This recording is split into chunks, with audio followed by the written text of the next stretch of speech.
السلام علیکم۔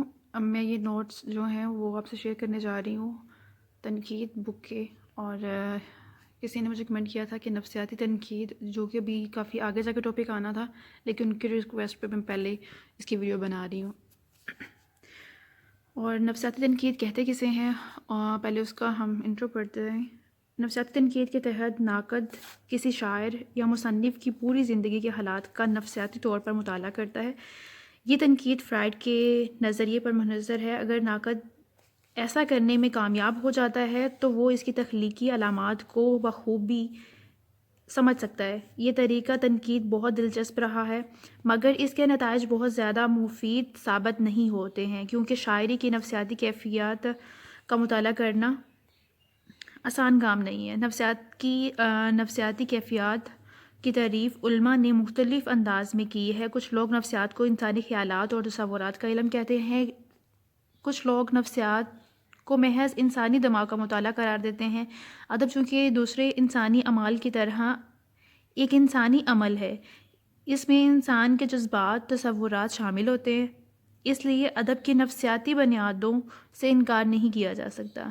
نفسیات کا رشتہ دوسرے علم و فنون کی طرح افلاطون، ارسطو سے ملایا جاتا ہے، مگر جدید تنقید اپنی ترقی یافتہ صورت میں 20ویں صدی کی دین ہے۔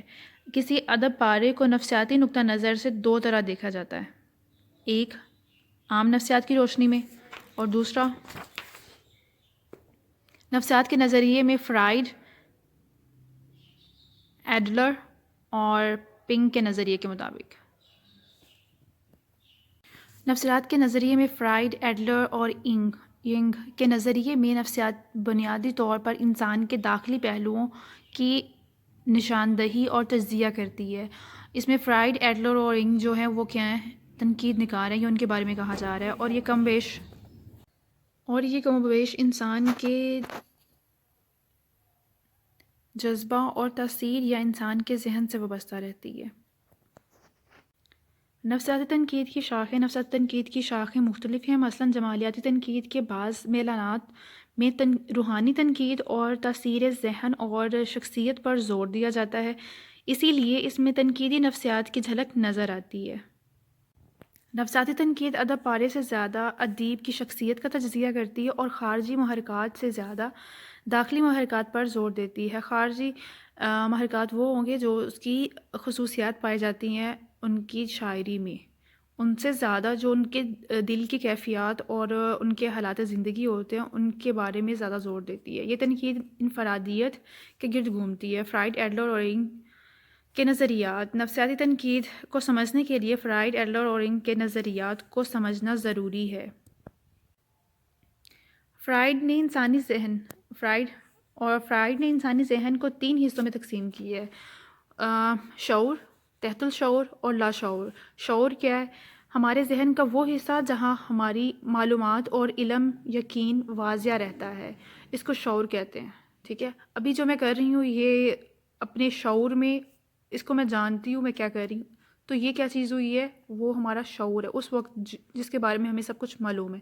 لاشعور کیا ہوتا ہے؟ ذہن کا وہ حصہ ہوتا ہے جہاں جنسی خواہشات جمی رہتی ہیں اور کسی وجہ سے دبانا چاہتے ہیں، اور ایسے خیالات جن کا اظہار نہیں ہو پاتا وہ ان کے خیالات اور ان جذبات سے زیادہ ہوتے ہیں اور انہیں بیان نہیں کر پاتے ہیں۔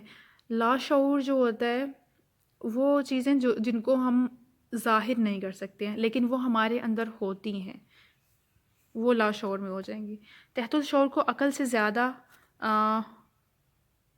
قوی بنایا جاتا ہے۔ یہ نفسیاتی نظریے کے مطابق ذہن کا وہ حصہ ہے جس کے بارے میں انسان کو خود کوئی علم نہیں ہوتا۔ وہ خواہشات یا وہ دبی ہوئی چیزیں جو انسان کے اندر ہوتی ہیں، اور سم ٹائم میں بھی اسے انسان جانتا بھی نہ ہو لیکن وہ چیزیں اس میں ہیں، جس کو کسی نفسیاتی ماہر جو ہے نا، یعنی کہ کوئی سائیکالوجسٹ آپ کو اس کے بارے میں وہی صرف جان سکتا ہے یا آپ سے بلوا سکتا ہے۔ اس میں ہپنوٹائز کر کے آپ کو یہ چیزیں ہو سکتی ہیں، اس کے بارے میں جانا جا سکتا ہے، جس کو کسی بھی کوشش کے ذریعے سے شعور میں لایا جا سکتا ہے۔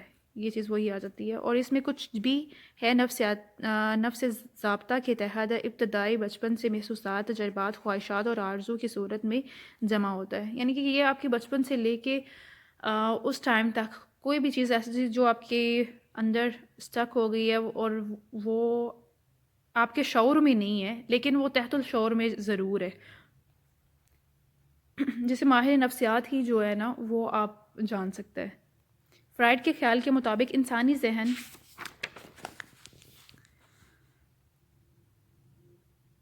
اندر چھپا ہوا لاشعور ہی سارے انسان کا ذہن کا مالک ہوتا ہے. ان کے مطابق کیا لاشعور جو ہے نا وہی انسان کی شخصیت بناتا ہے اور وہ اس کے ذہن کا مالک ہوتا ہے.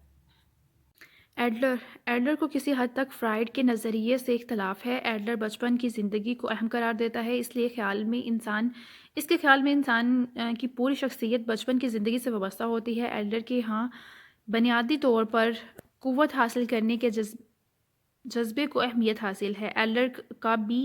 ایڈلر کا یہ بھی خیال ہے کہ انسان کسی نہ کسی طرح کسی حد تک احساس کمتری میں مبتلا رہتا ہے اور اس احساس کو دور کرنے کے لیے وہ سارا کام کرتا ہے. پنک کا نقطہ نظر ان دونوں سے مختلف ہے. اس نے لاشعور کو دو حصوں میں تقسیم کیا، انفرادی اور اجتماعی.